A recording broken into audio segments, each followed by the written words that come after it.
Morning, Intuitives. Wanted to get a video out this morning before I head down to Virginia for 2 days to do the next step in my case, which I'm not going to get into. But I planned on doing a witchcraft video today, but given a conversation I had with one of the young kids that works for me at the country club yesterday, it sparked me to do the video I'm doing now. And this video is not just for INFJs. There is INFJ in the title because this advice is coming from an INFJ from my own personal experience. And, the advice that I'm giving is heavily to do with my intuition and introverted thinking too. So it's kind of INFJ, but it really applies to everybody. It's one of those, an INFJ sees what the situation is and is calling it, and please believe me, people, a lot of times there's bad situations where the INFJ is screaming iceberg dead ahead and everybody else like, it'll be fine. And then it goes to hell and they're like, INFJ, why didn't you tell us? And it's like, but I did.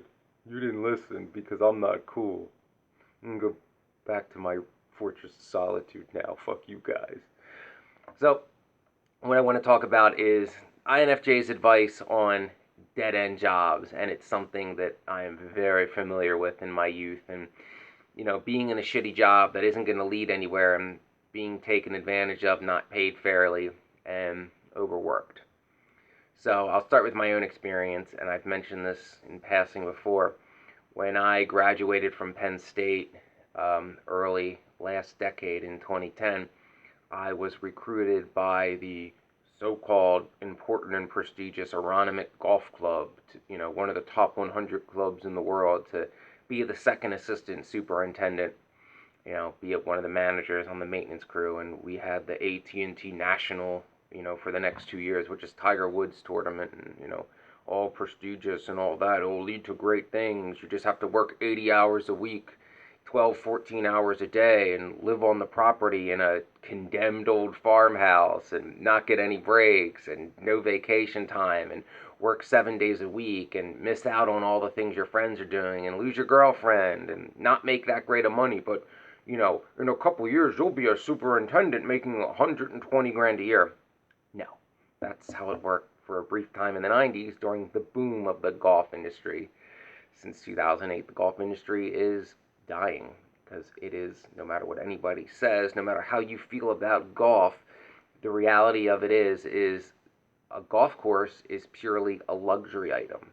Nobody needs it. It's no different than, when I was a kid, I'm going back to the 90s, a video game arcade or an amusement park, things of that nature. Nobody needs it. It is purely a luxury item. It's like owning a jet ski. You don't need it. You just think it's fun. So, and country clubs are notoriously like good old boys networks, and culturally, very many of them are stuck in the 1980s. So that's my experience with it. And yesterday, this kid who's 20, was asking me for advice. He's in the trades, and he's working a job. He wants to go to school at night so he can, journeyman and get in the union, which is smart, especially now because college is a joke, and there are a lot of openings in the trades because the boomers are leaving them. That wasn't the case. They say that to people my age. Well, why didn't you consider, going in? Why didn't you go in the trades after high school? It's like, because all these openings that exist now, because the baby boomers are retiring, yeah, those weren't there 15 years ago because they were like in their 40s. But I digress from that. So he's been working a job in the trades where he's not paid fairly. He's doing the majority of the work while other guys stand around. This job's not counting as a journeyman's apprentice. It's not, going to advance him in his career. And he's working like 70 hours a week and has no life. It's like, yeah, dude, if you don't enjoy the work and it's not paying, it's not paying well and it's not going to lead to something more, what's the point, But the boomers, at least in my experience, the Chestertology boomers are like, well, that's it, you get a job and you stick with it for the rest of your life. Doesn't matter. That's just how we do, Chestertology, pretty much.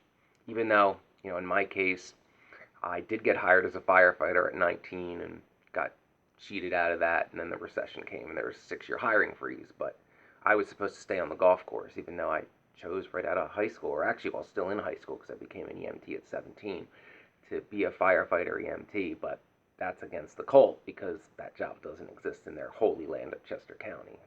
Leaving the county is like the cardinal sin to these so-called prestigious and important boomers who, they're upper middle class because they were either, it's a combination of luck, good old boys networks, and, the economy and things that were set up by their parents, the World War II generations, were set up for the boomers to be the most prosperous generation ever. They were supposed to, keep that intact and pass the torch, but they took it all from themselves because they're the generation that decided greed is good. Because our leader Reagan said so, and you can tell he's just, an extremely genuine, honest man, right? Because a professionally trained actor doesn't lie and isn't literally trained and makes a living pretending to be somebody else and to be convincing at it. That's kind of what they do. But again, I digress from that. I go off on tangents a lot if you've never watched any of my videos before. So, my advice is, if you're in a dead-end job, don't continue to let yourself be exploited. Trust your own intuition. If you feel like you're not being treated fairly, you're not being paid fairly. I mean, obviously talk to your supervisor and try to fix that. But if you were in situations like I was in the golf club, where they're like, okay, for you to get what you want, to get 1, 2, and 3, you have to do A, B, and C. And I would do A, B, C, and D, and certainly I didn't get 1, 2, and 3, but I didn't even get 1. It's like, wait a minute, I did what you asked and more, and you're not even giving me part of what you promised me. You're not living up to your end of the bargain. That situation, if you're in a situation like that in your workplace, is never going to change. If they can get away with taking advantage of you and you allow it to happen, that cycle is going to continue. That was my case at most of the clubs I worked, where I was doing the bulk of the important work, like spraying the chemicals and, making sure what plant diseases needed taken care of, while the boss just hung out and got that 6-figure pay. Yeah. And took care of the other assistant who was his childhood best friend who wasn't capable of doing much. But, good old boys. So, I've been in that situation is my long-winded way of explaining that.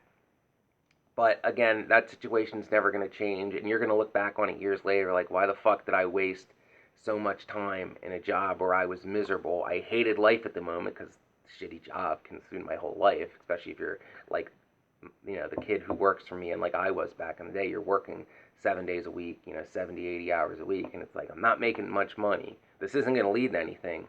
Why am I putting up with it? And especially now, like for this kid, I'm like, other places are hiring, dude. Now's the time. Part of the reason why I put up with the golf thing as long as I did is, keep in mind, 2010s when I got out. We're in, that was the height of the Great Recession. It's not like, jobs were plentiful and easy to get. And not to mention, in my case, the job I wanted, professional firefighter, was non-existent, as far as new hires went at least in Maryland, Philly, Jersey, Pennsylvania, Maryland, Jersey, Delaware, and Northern Virginia, and D.C. They were all on hiring freezes because of budget cuts. So it's not like I could have been working towards what I actually wanted to do. And don't listen to those that keep telling you to stick it out. By your own intuition, what a dead-end job is. Don't listen to some, boomer who retired 15, 20 years ago and was like, well, this is how I got in and worked my way up in this union company in the 80s. It's like, well, my union jobs are 90% gone in the Rust Belt because of you guys, the people you put into power. And, a lot of the places when you're in a dead-end job, it's a smaller company where there is no advancement. It's more like, I the boss, you the worker, you do the work, I get the money and give you little scraps, and you should be thankful for that because it's an honor just to be in my presence because I'm the boss. I built this, and when I mean me, I mean my dad gave it to me, kind of thing. At least that's how it works in Chesterology. So, don't put up with that. Form a plan. Like, don't just leave it, even a shitty job. Like, don't just leave without a plan. Like, if you can find, another job that pays close to it but isn't going to make you work 70 hours a week, go for it. Don't give a shit what anybody else says. Because a lot of times people will tell you, especially boomers in my experience, will tell you how great a job is when it's like, but you never worked in this industry. You have no idea. That was a big thing when I was in the golf industry. I'd always argue with them. I'm like, so how many people do you know that work 7 days a week? And by the way, it's important to note that I was salary. It's not like I was, putting in 70 hours a week and getting 30 hours of overtime pay a week, because that's different. Like I phrased it as, how would you like to work a full-time and a part-time job and not make a dime for the part-time job? And they're like, well, part-time and blah, blah, blah. I'm like, well, who do you know that works 7 days a week? Oh, lots of people. Everybody does that. I'm like, give me one example. And I asked for one, not 10. And none of them could give me one. They would try to skate around it and be like, well, so-and-so's a nurse and she works weekends. I'm like, but gets 2 days off during the week. I said 7 days a week, not weekends, because this was my millennial entitlement. I only wanted to work 6 days a week. Yes, I know. How dare one of the slave class to the boomers want anything? It's our duty, our honor to work for them 7 days a week. And yeah, I wanted one day off a week, and I didn't even care what day of the week it was. But that was, unreasonable. And, you want to use your vacation days. No, no, no. You just have them because we have to pretend to give them to you. You can't actually use them. This was one of my boomer bosses, actually my last boomer boss and last golf course superintendent I worked for. We weren't allowed to use the paid time off that we earned, nor were we allowed to cash them in at the end of the year either. I was testing for one of the smaller fire departments about an hour away, and I'd made it pretty far through the process. I had my interview with the chief, which is, you're got a real shot at this, really whittle it down to the end. That's the last step. And I needed to take a day off in March in the off season of golf, and I had to quit my golf course job in order to go to that interview because I was not allowed to take, I think it was a Wednesday. It was a day during the week in early March. There was snow on the fucking ground. The golf course wasn't open, but he's like, this place has to come first. I'm like, well, then I'm done.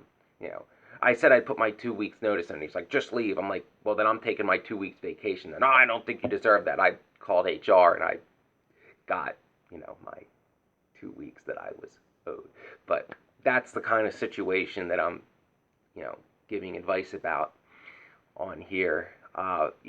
Understand things take time. You're not gonna leave a shitty job and get the job you want right away. It usually doesn't work like that. I mean, maybe I'm not the best person to be giving that specific advice on this video because my ideal job requires a civil service testing procedure that takes the better part of a year to do, and there's about 12 steps. It's not as simple as put in an application and have an interview and get started. But again, most people, the process that I'm talking about, it's a, law enforcement and fire service thing. So I'm a little niche on that. Just understand, yeah, you don't have to prove yourself to anybody. You don't owe it to some boomer relative or some boss to stick out a job where you're not being treated fairly. It doesn't matter. And a lot of times people in the older generations will be like, well, you have to stick with that. That's just what you're supposed to do. Like, they'll decide at 15 that this is what you're supposed to do because we say so. Do it the fuck you want. If you can make it happen, and even if they're telling you can't, go prove them wrong. That's always fun. I did it twice. They told me I couldn't become a firefighter. I did it twice. So shows what they know. And a lot of the people that are going to tell you to stick out a shitty job, they could be narcissistic and want you to suffer, or they also just can be decades out of touch and not understand what that job entails or how much perhaps that job has changed since their day. Because I know around here a lot of boomers still think it's the 80s. This is the Rust Belt, and they're like, that whole 2008 recession thing, NAFTA, it never happened. What are you talking about? That's all liberal propaganda. Everything's just like it was 30 years ago. Well, the buildings of the factories are still there. They're decayed ruins, but they are indeed still there. Because urban blight is cool, and spending money on infrastructure is bad. And hiring incompetent good old boys to fix the roads are good, and that's why Pennsylvania has the shittiest roads in the country.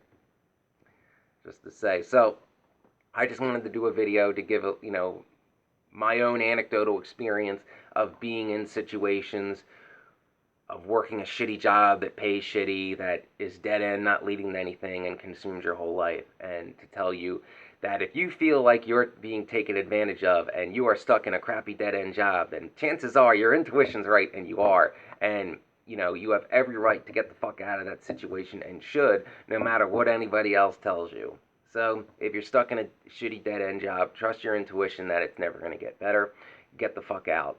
And don't sell out your integrity to some boss for promises that they'll never keep.